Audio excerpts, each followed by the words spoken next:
la charla que va a quedar arriba. Les recuerdo a todos, vamos a tener un espacio de preguntas en los últimos 20, 30 minutos del conversatorio.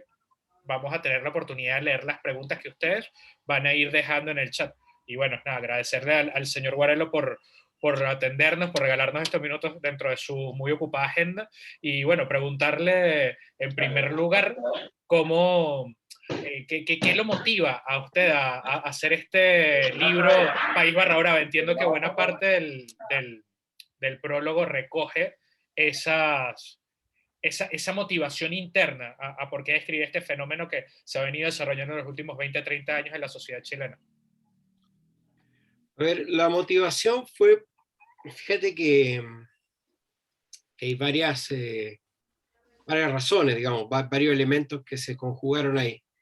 Fundamentalmente me había llamado la atención la violencia de la sociedad chilena, la violencia patotera de la sociedad chilena, que hace mucho tiempo se viene manifestando en distintos momentos, y en distintos segmentos y a distintos niveles sociales, esta barra bravización de la sociedad. Por ejemplo, y el libro al principio iba a ir de eso, de ver cómo Chile se estaba barra bravizando socialmente en contraposición al Chile que uno puede, por ejemplo, ver en las películas de Raúl Ruiz. Incluso el Chile que se ve en la batalla de Chile, que en un momento de tensión política extrema, al filo de la muerte, la gente no perdía la forma, no había esa cosa patotera que se ve ahora. Pero decidí acotarlo al fenómeno exclusivo de la barra brava, decidí acotarlo exclusivo a lo de la barra, porque lo otro ya sería algo de mucho mayor alcance, más complejo, más largo, y me parecía que era importante contextualizar ciertas cosas sobre las barras bravas a partir de la validación sorpresiva para mí que ha tenido hace un año y medio, después del 18 de octubre, porque hasta el 17 de octubre las barras bravas estaban ultra... era un segmento muy criticado a la sociedad, y de repente, por el simple hecho de haberse sumado a las protestas, a las marchas, parte de ellas, de repente se transformaron así en luchadores sociales de manera automática, y de algún segmento de la academia, podemos decir, de las ciencias sociales, se desempolvaron unos estudios de muy mala calidad, en verdad. En CIPER salió uno lamentable hace una semana, la verdad que me da risa, un estudio del ARSIS, por ejemplo, unas cosas, para darle validez a esto, digamos, para darle algún sustento digamos, académico. Y demostrar que al final que la propia historia de las barras bravas en Chile desmiente que sean algo más allá que, o sea, que sean más que una organización que funciona para sí misma. Hasta darle una orientación política específica a la barra brava me parecía un análisis muy simplista, muy interesado, muy acomodaticio, y que prontamente, en pocos años, eso iba a quedar descartado cuando la dirección política del país o la situación o el contexto cambiara. Porque la barra brava ha mostrado, las barras bravas han mostrado una gran capacidad de acomodarse al contexto político del momento. O sea, así como fueron absolutamente irrelevantes, o sea, como acompañaron alegremente la privatización de los clubes, ahora en este contexto, bueno, aprovechan la calle también para validarse como fuerza, no política, pero sí como fuerza en la calle, como fuerza social. Pero darle una ideología específica a la barra brava, una orientación específica, es de un simplismo, incluso es deshonestidad intelectual.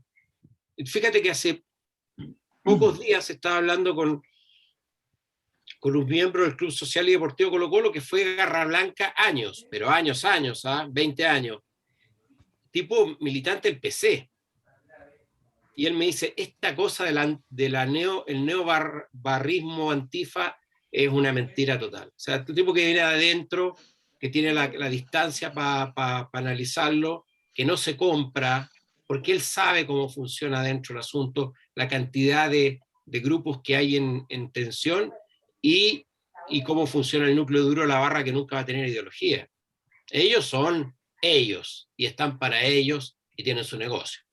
Entonces, me pareció importante desmontar esto porque estaba permeando la sociedad, incluso gente hablando de poco menos darle un espacio en la Asamblea Constituyente. O sea, o hace un año salió la senadora Osandón diciendo, bueno, esta gente hay que escucharla a partir de que le habían metido un bengalazo a Blandi. O sea, imagínate la forma de hacerse escuchar.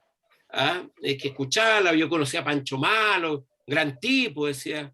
O sea, desde la derecha y de la izquierda había gente que tenía sus barristas amigos, lo que te revela de una manera muy clara cómo va el asunto. Oye, Juan Cristóbal, cuando uno lee tu libro, empieza a hacer el recorrido y de muchas cosas que junto a Sergio, veo a Ramón Reyes también ahí, por ejemplo, uno lo iba viviendo en el día a día del entrenamiento que se cubría en el Monumental, en su momento en el Sausal, después en el Caracol Azul, en San Carlos de Apoquindo, estaban en los partidos, pero no estaban de manera permanente porque era más difícil ingresar a San Carlos, pero también en algunos clubes más pequeños. ¿Y en qué momento tú crees que se genera este cambio que tiene en esta última etapa las barras bravas, de que nosotros conocíamos a quién eran los líderes? Había líderes visibles. Yo me acuerdo en la Católica, por ejemplo, estaba el Speedy, que era el líder en su momento. Pero hay un instante en que las barras dejan de tener un líder, dejan de tener una cabeza visible. Y es en esta etapa que surgen los piños. ¿Cuándo tú crees que se produce ese quiebre? Yo creo que los piños más o menos existieron siempre. Lo que sí entendieron, cuando las barras bravas empezaron a ser lideradas por delincuentes comunes, el caso Universidad de Chile, cuando el famoso Romeo, ¿cuánto se llamaba? Tenía un apellido. El que balearon en la zona norte. Exactamente, él le arrebata el liderazgo a la anarquía contratando matones de la Pintana en la barra. Romeo Sarti, el nombre. Después muere en un ajuste de cuenta en Recoleta. Se dan cuenta de que ya esto de andarse exhibiendo, de andar yendo a los actos públicos, de andar como Pancho Malo, mostrándose en todos lados y haciendo gala de su poder, no era buen negocio. No era buen negocio. Era malo porque al primer problema caían sobre ellos. Entonces, desde ahí en adelante, en los últimos años, han hecho todo lo contrario, se han ido sumergiendo y se comunican a través de las redes sociales. Pero ellos siguen teniendo contacto directo con los clubes, con los jugadores, con los dirigentes. Acuérdate que Moza no hace muchos años, me parece que la gente de los Espectros les prestó el estadio para un cumpleaños. Y hubo una foto donde estaba en el estacionamiento. Ellos siguen funcionando, solo que ahora no hacen aspaviento el asunto. Recordemos que hubo balazo en el Centro Deportivo Azul hace menos de 3 años. Hubo balazo ahí. Entonces, que ellos ya no se exhiban, que no hagan ostentación de su poder, no quiere decir que no exista, simplemente cambiaron la forma. Por ejemplo, a Heller, esto lo cuento ahora, no lo puse en el libro, a Heller, la mujer de Heller había puesto como una especie de organización, de beneficencia, y como no estaba incluida la barra, la amenazaron. Así, y eso también puede explicar parte de por qué Heller se quería ir hace rato. Estaba amenazada ella por un sector de los de abajo. Entonces, ha seguido funcionando. Lo que pasa es que ya no hacen esto, ya no son tan visibles, lo que es una estrategia muy inteligente.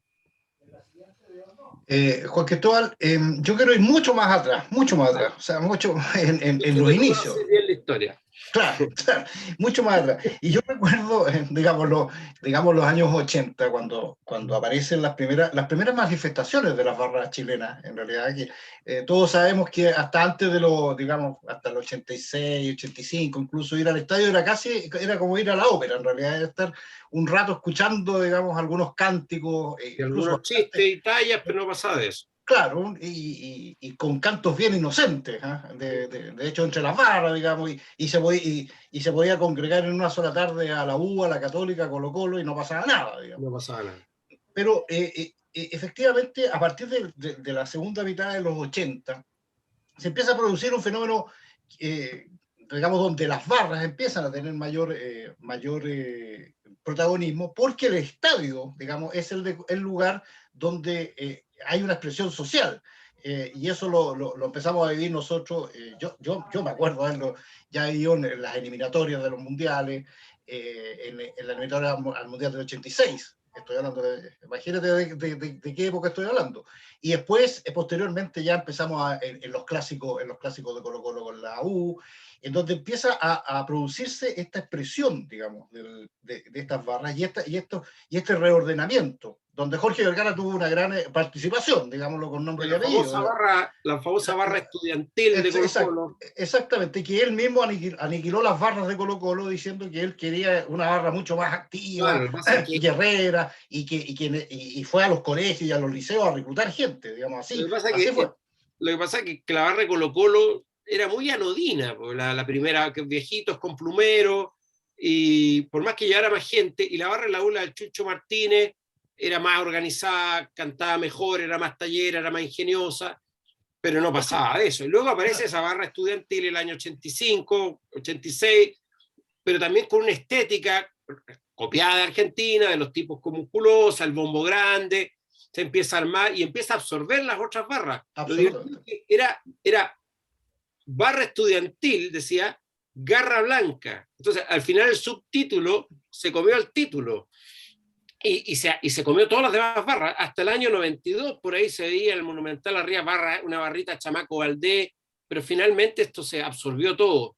Ahora, es interesante que si bien se fueron gestando en los 80, explotan en los 90, más allá del incidente del partido Colo-Colo U del año 88, pero en general en los 80, en los estadios, incidentes dignos de mención que no tuvieran relación con el partido, porque qué sé yo, el 83 los uruguayos salieron a piedrazos del estadio, pero era porque la galla estaba caliente con el festival de patadas que le habían pegado a la selección chilena, pero las barras en verdad era casi público espontáneo. Después ya empezaron a aglutinarse, pero además hay una cosa que es interesante.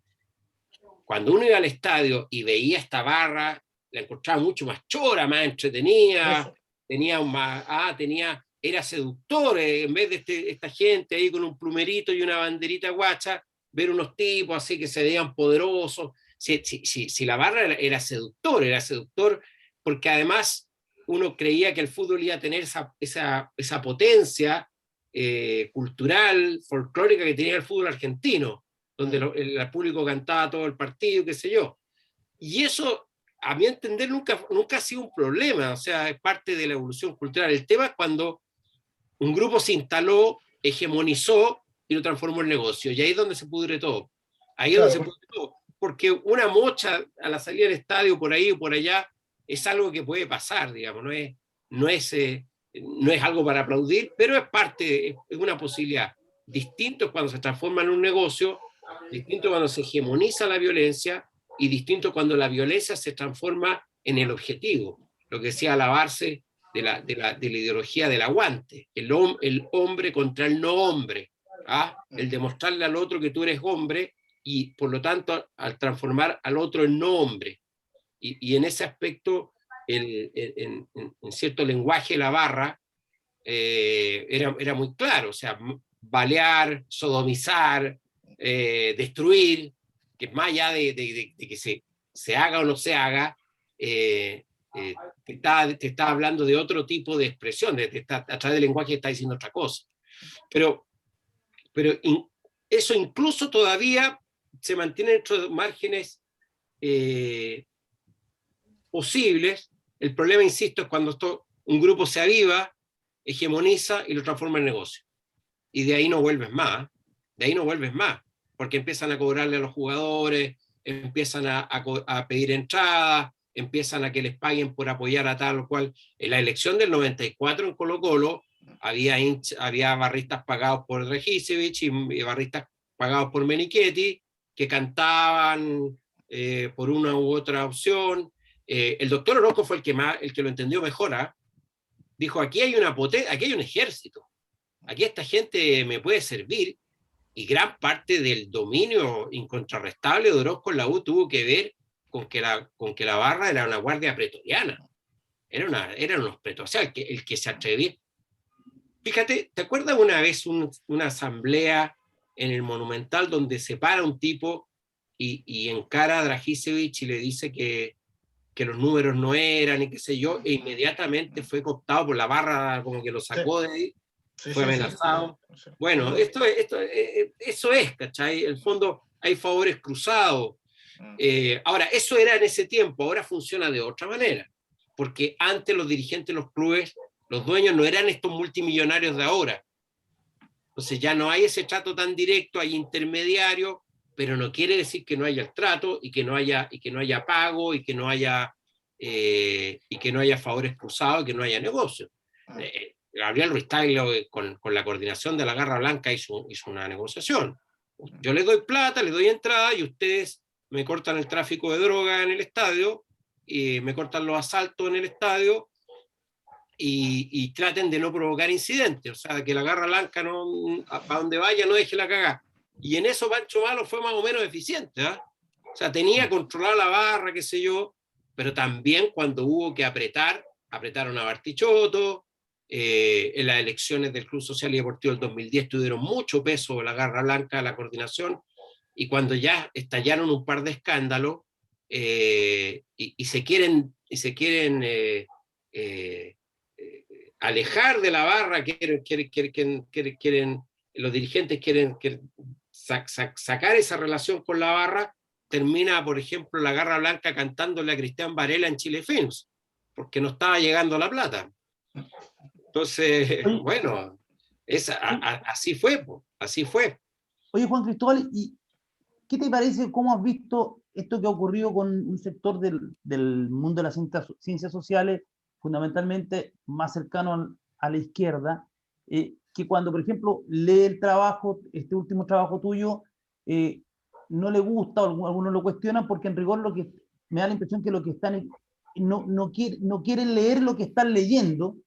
Por un lado, cómo los grupos más, sectores de las ciencias sociales más ligados a la izquierda, se compran el fenómeno de las barras bravas y le dan un cariz de romanticismo, y en qué momento también tú visualizas que se produce, por otro lado también, ese vínculo que hubo, por ejemplo, con Carabineros. Me recuerdo en los tiempos en que el coronel Claudio Valdivia era el jefe de las fuerzas especiales y jugaban baby con las barras. Me acuerdo que jugaban con los de abajo. Me acuerdo que a veces uno iba un miércoles a un entrenamiento al Caracol Azul y llegaban los integrantes de la barra un miércoles a las 11 de la mañana, que la gente o estudia o está trabajando, y llegaban a jugar un baby.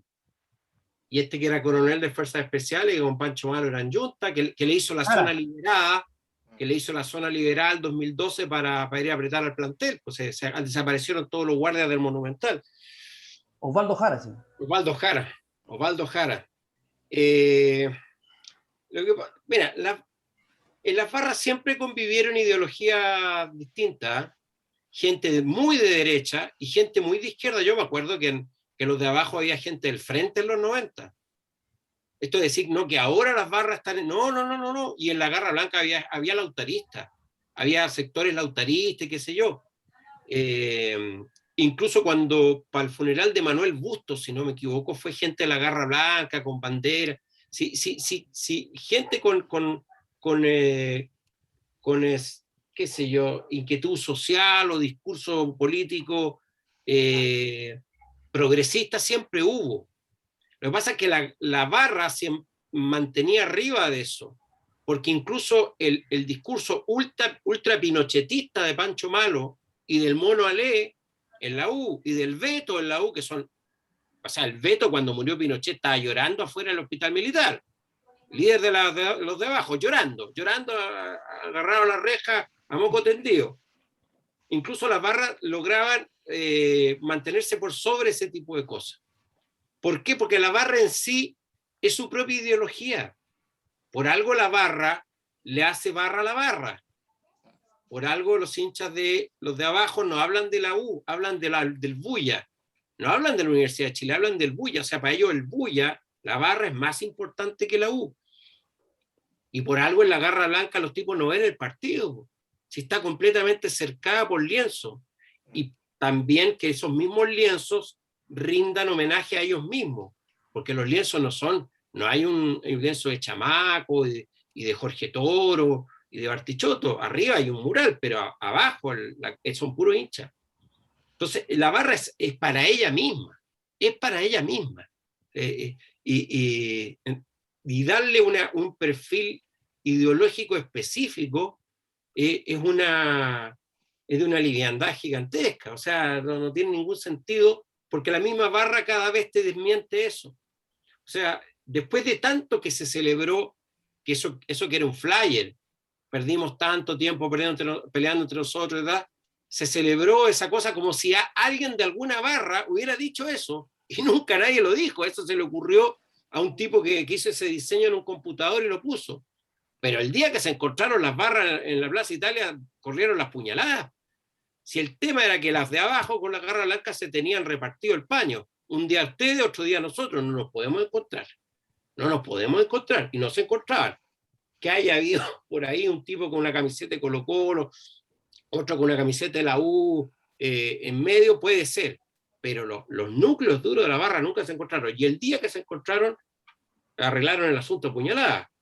¿Por qué? Porque las barras bravas, especialmente los de abajo y la Garra Blanca, que son las más poderosas, el estallido social les vino de perilla para demostrar su poder y hegemonizar la violencia. Y por algo las primeras marchas en Plaza Italia no eran como fueron después, que se transformaron como un estadio, con el centro de la galería, que era la estatua de Baquedano, con bombo, con canto, sin ningún tipo de actividad específica.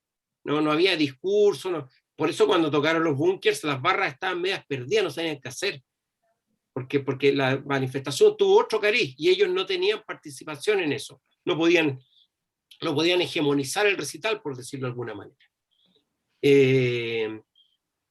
Las barras demostraron su poder, pero cuando se encontraron, ardió Troya. De hecho, el verano pasado, en febrero del 2020, hubo robos de material entre barras, ataques a bodegas que tenían con bandera, y eso convenientemente no es registrado en ninguno de estos análisis. No. Fíjate en eso que salió en CIPER la semana pasada. Los tipos decían, no, ahora las barras conviven. Y no fueron capaces de preguntarle, bueno, entonces, ¿qué pasó en Plaza Baquedano el 18 de octubre del 2020? ¿Por qué corrieron puñaladas? Entonces, ¿qué pasó ese día? ¿Cómo que conviven? ¿Y eso qué fue? Entonces, ahí cuando yo hablo de la deshonestidad intelectual, cuando empiezan a omitir hechos súper graves, los balazos en el CDA hace menos de 2 años, o 2 años, el ataque a la concentración de Jorge Culón en Valparaíso, candidatura parlamentaria del Partido Comunista el 2017, los Panzer irrumpen y cortan el acto. ¿Quién le pagaba a los Panzer? ¿Quién era el dueño Wander en ese momento?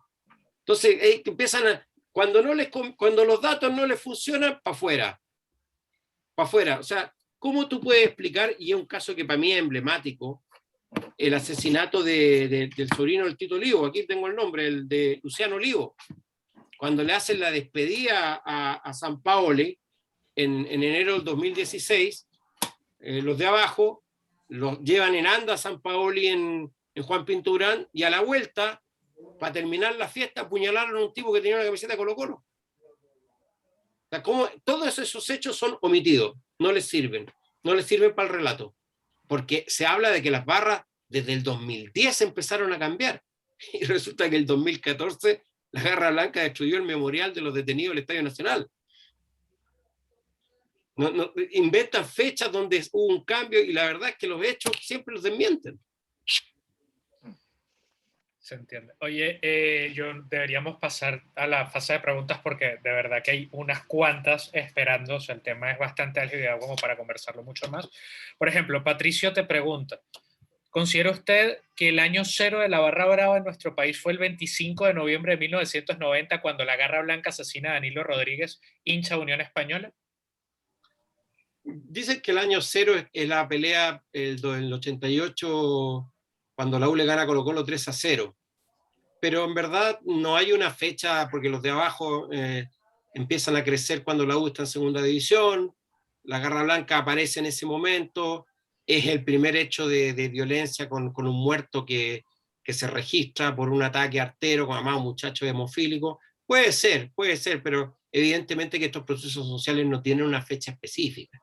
O sea, no hay un día de la fundación. Se puede determinar como un hito, pero evidentemente no empieza ahí.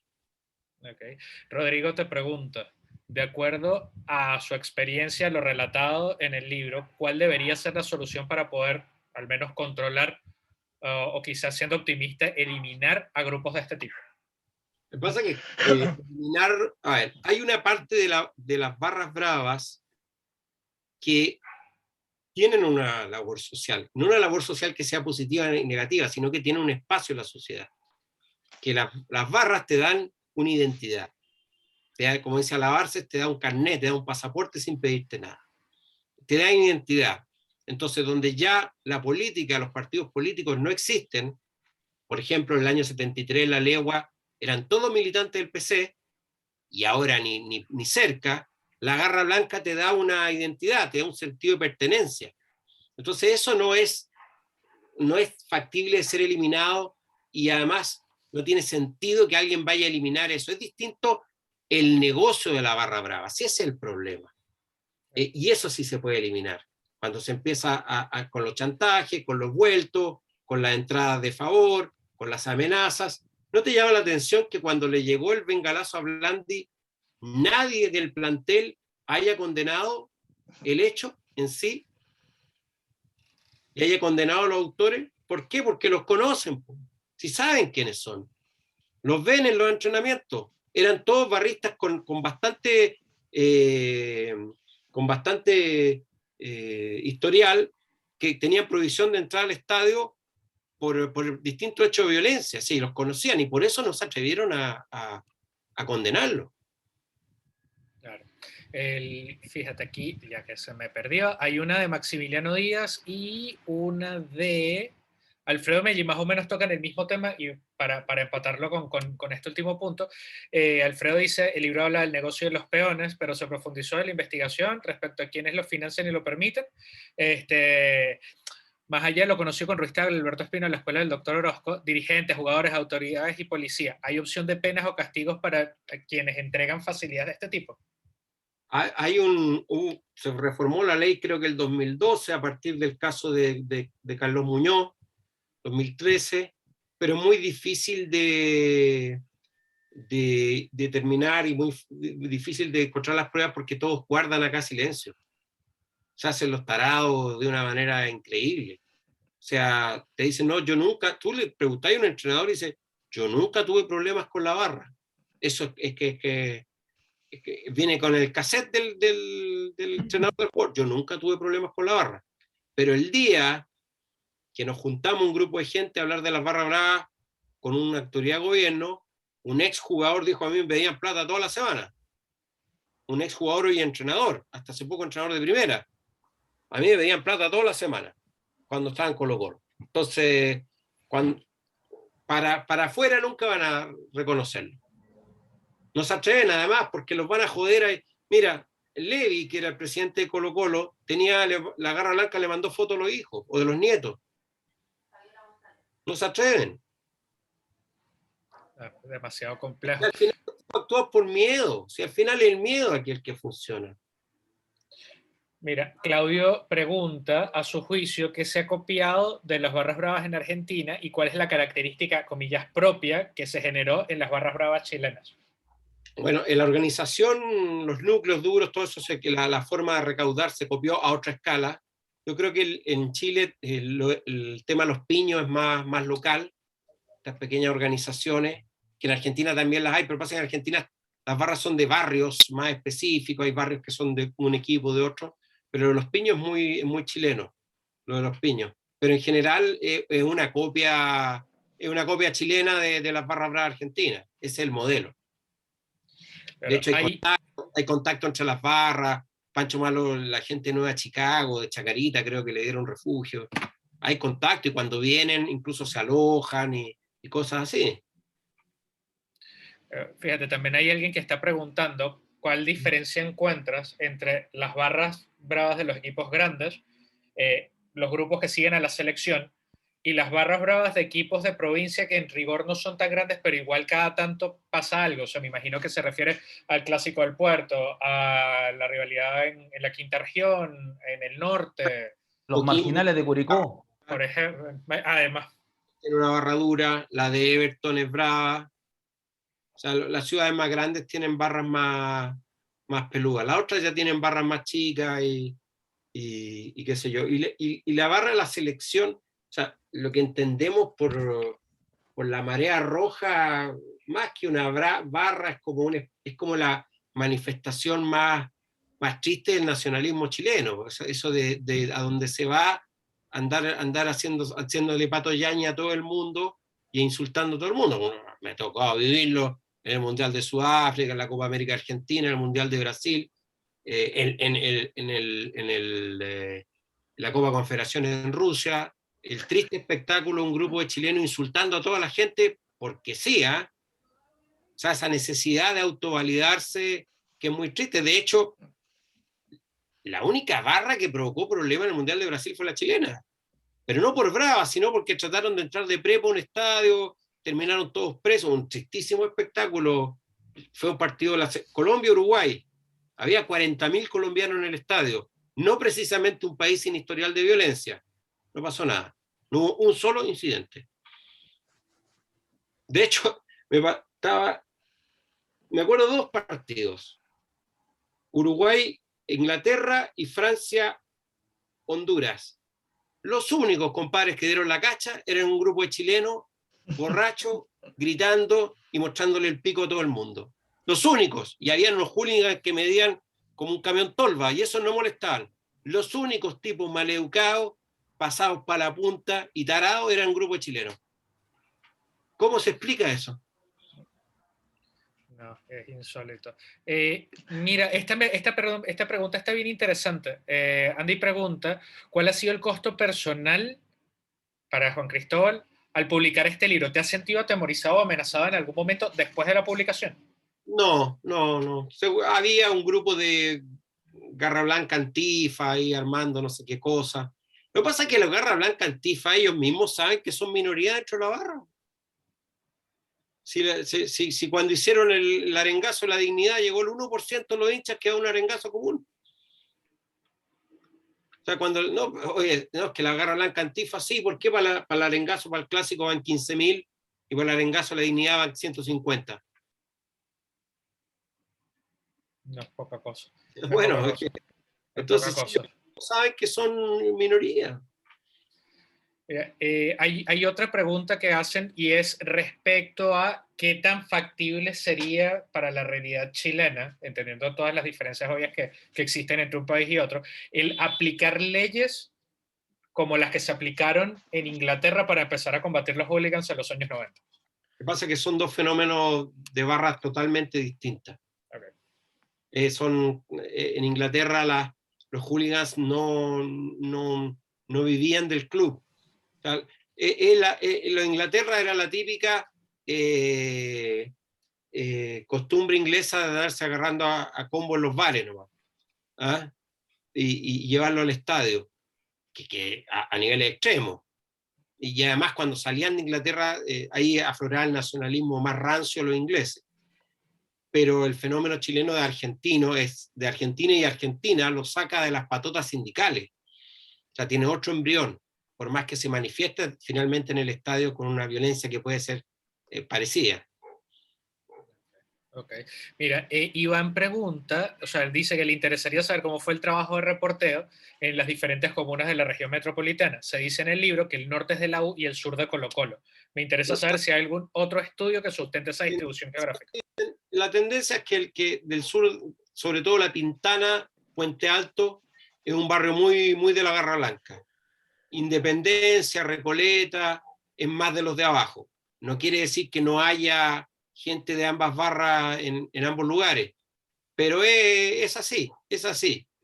Puede ser por una casualidad, pero de hecho el Joker, el Romeo Sarti, era de Recoleta. Y los líderes de la Garra Blanca hoy son todos de la Pintana, es muy fuerte en la Garra. Hay un dato además sobre eso. La fallida construcción del estadio de Universidad de Chile, Claro. que se iba a construir en la zona de La Pintana, uno de los problemas que hubo para los permisos es que estaba muy cerca del castillo, zona reconocidamente No, colocolina. la Garra ahí... Entonces, uno de los problemas que le mostró la autoridad del Estado ya era por dónde sacaban a la gente después de cada partido, porque tenían que obligatoriamente pasar por esa zona de Santa Rosa. Incluso la alcaldesa parecía de la Garra Blanca con una talla que tiró. Claro. A ver, ok. Que hay otra de las preguntas que está acá, dice, ¿qué cambios cree que sucedan o se pueden dar en las barras bravas post pandemia? O si piensas que van a seguir igual que siempre. Pasa que a ver, ¿qué pasó? Que cuando se suspende el campeonato del 2019, si bien no fueron el público, o sea, había una parte del público que no quería ir al estadio, qué sé yo, pero cuando atacan las barras son grupos específicos de las barras que hegemonizaron la violencia. Hablamos del famoso arengazo, la dignidad, qué sé yo. Y luego, cuando atropellan al Neco a la salida del Monumental, los brotes de violencia en las barras siempre fueron minoritarios. Lo de San Carlos Apoquindo fueron 15 personas. Lo de la U con Inter de Porto Alegre, cuando quemaron la galería, con suerte eran 20. Y estamos hablando de un partido que, qué sé yo, había 15.000 personas, que llegaron solo 15.000 amedrentados por el miedo a esta gente. Y lo de Blandi fueron también 15. O sea, yo creo que las barras, al final, y poco tiempo después de lo del partido de la Católica, juega Colo-Colo, Copa Libertadores, estadio lleno y no hay un solo incidente. No hay un solo incidente, porque al final los barristas saben que sin fútbol ellos tampoco dejan de existir.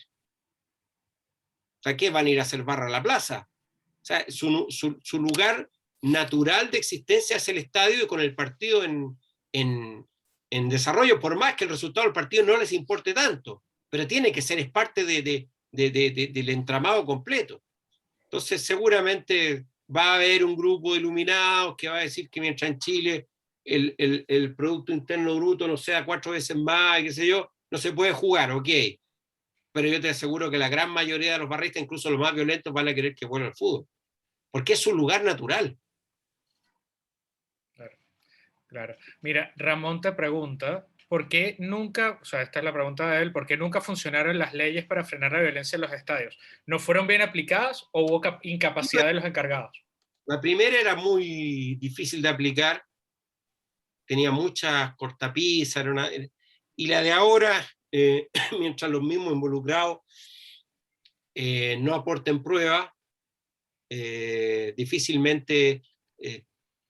por ejemplo, lo que pasó en el Centro Deportivo Sur cuando hubo balazo. Nadie fue, nadie supo, nadie conoce, nadie los vio. A mí no me pregunten. Cuando mataron a Luciano Olivo, no, nadie fue, imagino, no era tan difícil saber qué grupo de los de abajo lo mató, pues si venían de un lugar específico. Nadie sabe. Al final, el mismo silencio ojo, que es un problema que también ha pasado en Argentina, ¿eh? Solo que en Argentina ya tenemos como 400 muertos. Pero en Chile tenemos una veintena. No es poco, que no es poca cosa. Mira, Claudio te pregunta si existe relación entre las barras bravas de los equipos de Santiago con las barras bravas de regiones en lo que respecta a financiamientos e ilícitos al interior de ellos. Pero al final, los jefes de las barras hasta son amigos. Por lo menos eso pasaba antes, que hay una famosa anécdota que cae preso el Kramer y está el Barty preso por la puñalada al Winca. Y el Barty le dice, no, compadre, si eso es para afuera nomás. Y convivían lo más bien. El año 2014 me acuerdo que estaba el Mono Ale con Pancho Malo cagado la risa en una reunión, porque ambos además venían de la Fundación Pinochet, tenían intereses superiores a los equipos. Es que ellos saben que peleándose a muerte no es un buen negocio. No es un buen negocio. Acuérdate la pelea Colo-Colo con Wander en Valparaíso. La que suspendió la última fecha, la que suspendió la definición. No fue una pelea, fueron gualetazos al aire. En el centro de Valparaíso sí hubo cosas graves, pero en el estadio no. Ellos saben que tienen que cuidar el estadio. Porque no es bueno, o sea, el peor negocio de la Garra Blanca fue la puñalada del Barty al Winca. Muy mal negocio. Claro. Mira, Sergio pregunta, frente a las barras bravas, ¿cuál es tu impresión sobre las barras humildes de hinchas verdaderos del fútbol que juntan sus escasos recursos para viajar, a veces en condiciones mínimas? Por ejemplo, los 16 hinchas de O'Higgins que fallecieron en Tomé. Es que eso son dos cosas distintas. Incluso las mismas barras no serían un problema si no hubiera un núcleo duro que hegemoniza y que llega al poder a punta de golpe. No serían si el problema de la barra fuera simplemente que en el estadio cantan y bueno, e insultan al otro equipo y se torean, no sería nada, sería una parte del folclore nomás. No daría lo mismo, no es un problema. El problema es que haya que jugar el clásico a las 12 del día, hace años, que cada partido haya que sitiar la ciudad, porque no se puede convivir. Y eso lo vivimos el 18 de octubre del 2020 en la Plaza Baqueano. Ahí tuvimos una muestra gratis de lo que es, para la gente que no sabía. ¿Qué pasa cuando no hay recuerdo, cuando no hay seguridad y se encuentran las barras? Bueno, eso es lo que pasa. Juan Cristóbal, cortito, a propósito de todo esto, ¿qué te parece que el Estado no haya podido tener o dotar de inteligencia suficiente para poder desactivar, descubrir y reducir este fenómeno? ¿Qué pasa? Que si no fueron capaces de desactivar la quema del metro, que imagínate, o sea, yo creo que la inteligencia en Chile no funciona y además tiene otras prioridades en este momento. O sea, parece que a esta altura lo de las barras bravas es casi menor, es casi irrelevante. Sí, al final, cuando uno analiza el estallido social, la participación de las barras es una cosa anecdótica, no fue la viga maestra de todo, por más que haya gente que haya querido mostrarlo así. O sea, que se hayan tomado la Plaza Italia, una semana una barra, otra semana otra, se hayan tomado el centro de la Plaza Italia, no quiere decir que las reivindicaciones sociales hayan pasado por ello.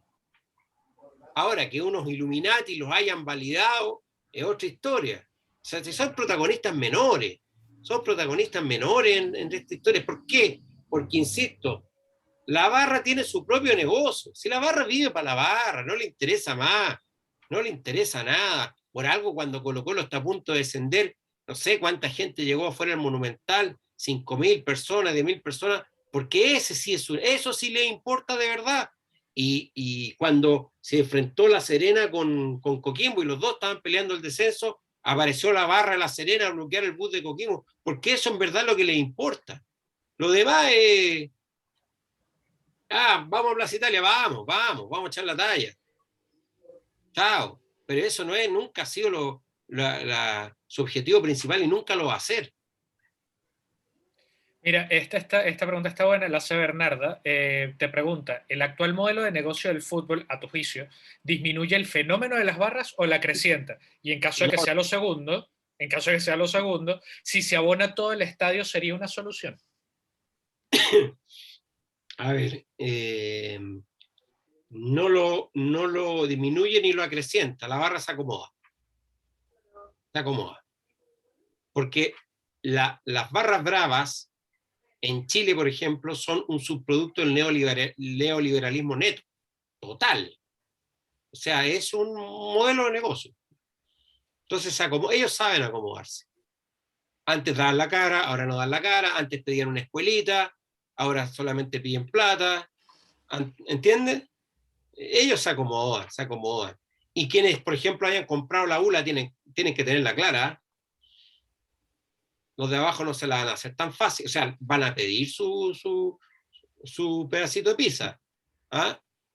No es tan, van a pedir su pedazo de pizza, no crean que esto es que le ha pasado a mucha gente que llegó al fútbol y de repente se encontraron con un sobre, con la foto de su hijo en el escritorio. Y por más millones de dólares que tuviera, no supieron cómo lidiar con eso. O sea, Levi salió corriendo. Cuando vio lo que era, salió corriendo. Mira, Claudio aquí pregunta, ¿cuál es la forma de acceso al liderato de una barra brava? ¿Es igual a la del narcotráfico, eliminando al líder actual para que el entrante lo reemplace? Bueno, es esa punta de palos nomás. El que pegue más duro. O sea, lo que pasa es que tú te tomáis no sé si los que vamos al estadio, vemos con cierta periodicidad como un remolino en el interior de la galería, de las barras. ¿Y qué pasa? Que un grupo está tratando de desplazar el que domina el bombo y el centro de la barra es dueño de la barra. Entonces empiezan estas corridas y uno dice, pucha, ¿están peleando entre ellos? Sí, pues están peleando entre ellos. ¿Quién manda? Mira, Soltan te pregunta, ¿cree que esta violencia es una forma de existir en un contexto político y social que excluye a los barrios marginados? Quizás por falta de políticas sociales. Parte de la sociedad, es un reflejo de la violencia en la sociedad. Si no es que un grupo de cabros ahí, seamos malos, ya, hagamos maldades. No, es parte de parte de una sociedad profundamente violenta. No hay duda de eso. O sea, no es gratis, no es simplemente una maldad que se le ocurrió a un grupo de gente, es parte de un proceso de descomposición social, por supuesto que sí.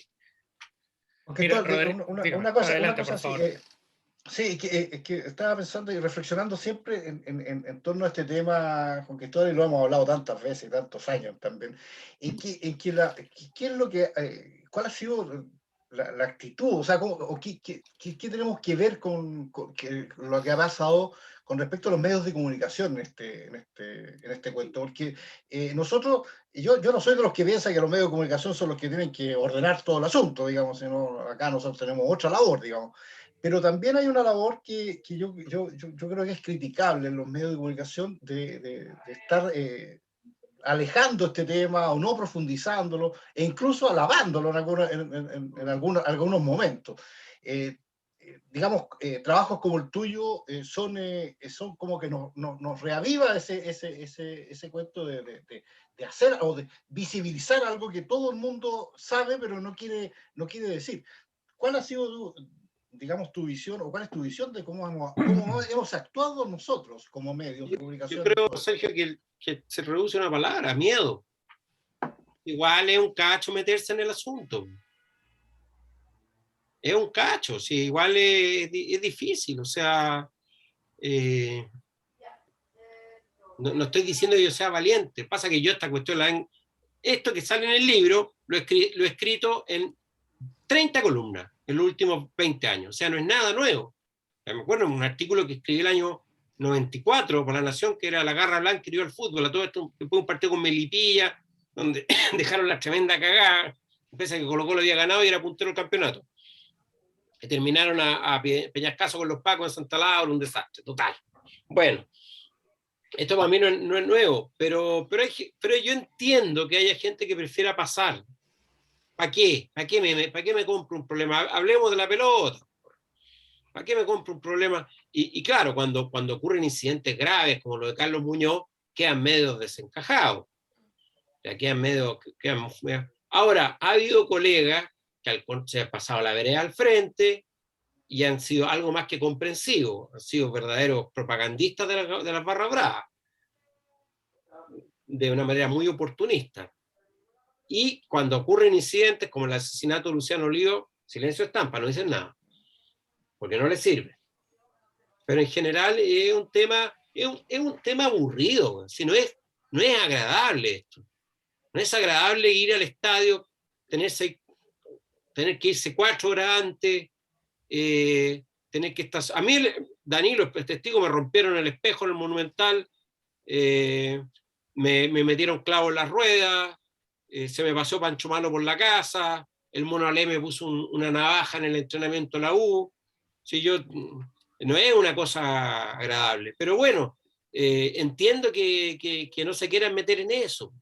¿Para qué? Mejor hablar de la pelota, ¿cachai? O cuando hay, lo mismo pasa con otras cosas, cuando tenemos problemas con los dirigentes, el mismo caso, el tema de la compra de la U ahora. Entiendo que haya colegas que no quieran meterse ahí, porque es un tema complicado, es pisar callos, meterse con gente poderosa, o que nunca, colegas que nunca hayan nombrado el poder de Felicevich en la selección. ¿Para qué? ¿Para qué negarse a una entrevista con dejar la posibilidad que Vidal no te hable más, que no te hable Medel, que no te pesque Isla? Yo entiendo, está bien. Mira, Sergio pregunta, aquí quizás, Sergio, disculpa si corto un poquito la pregunta por temas de tiempo. ¿Qué rol cumple Carabineros en el control de este fenómeno de violencia? Pone el ejemplo de que, bueno, y esto nos ha pasado a todos, de los controles que hacen previo al estadio. A Danilo recuerdo que lo hicieron vaciar la camioneta una vez. A mí me han revisado de cabo a rabo y me revisan el RUT por ambas partes, al ser extranjero, pero No, una vez, pasa la que fue de insólita todo. fue que me dejaban pasar con el cuaderno, pero Pero no no con el los lápiz. diarios. Pero no con No. los diarios, porque que eran donde llevaba la estadística, porque los diarios podían ser utilizados como antorcha. Entonces, Claro, me dijo el Paco, está descubriendo una nueva ley física. bueno, tú cachai, Danilo, que aquí tiene mucho que ver, depende del oficial que te tocó, si hay experiencia. A ver,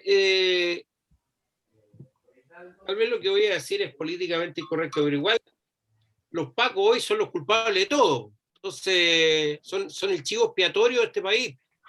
Entonces, no, que los pacos no controlan el narcotráfico, que la Araucanía, que la barra ahora. Al final los pacos están igual de mal entrenados que la mayoría de los chilenos nomás. O sea, al final los pacos somos nosotros, pero en uniforme. ¿Cuándo nos vamos a dar cuenta de eso? Somos nosotros mismos, pero con uniforme. Son tan chilenos como nosotros, tan pajeros como nosotros, tan ignorantes como nosotros, tan malintencionados y tan aprovechadores como nosotros. Los pacos somos nosotros. Entonces, que no funciona, bueno, si la sociedad en general en este tipo de cosas no funciona, uno podría esperar que hubiera un cuerpo de élite ultra entrenado, ultra eficiente, que pudiera evitar los desmanes. O sea, al final, si el país funciona como el forro, ¿por qué los pacos tendrían que funcionar bien? O sea, me parece absolutamente fantasioso aspirar a eso. Sí, hay clásicos donde, o sea, se han tomado medidas, esto de jugar a la luz del día, pero igual, evidentemente, que esto de transformar la entrada al público en ganado no es la mejor forma, pero después entra ese público y hacen pelota a los baños, que aquí tienen que colaborar de los dos lados. O sea, dicen, no, que bueno, nos tratan mal, sí, pero te dejan al frente un tipo con una camiseta azul y te llega a agarrar piedrazo al tiro, porque el otro tiene una camiseta distinta. Entonces llegamos a un momento en que la convivencia es prácticamente imposible. Es complejo. Por último, y ya para cerrar, ¿sientes que existe se vislumbra en el horizonte algún tipo de solución a una problemática tan compleja como la que estamos exponiendo, que expones en tu libro? Y ya con esto nos despedimos. No, yo creo que las barras ya son parte del fútbol.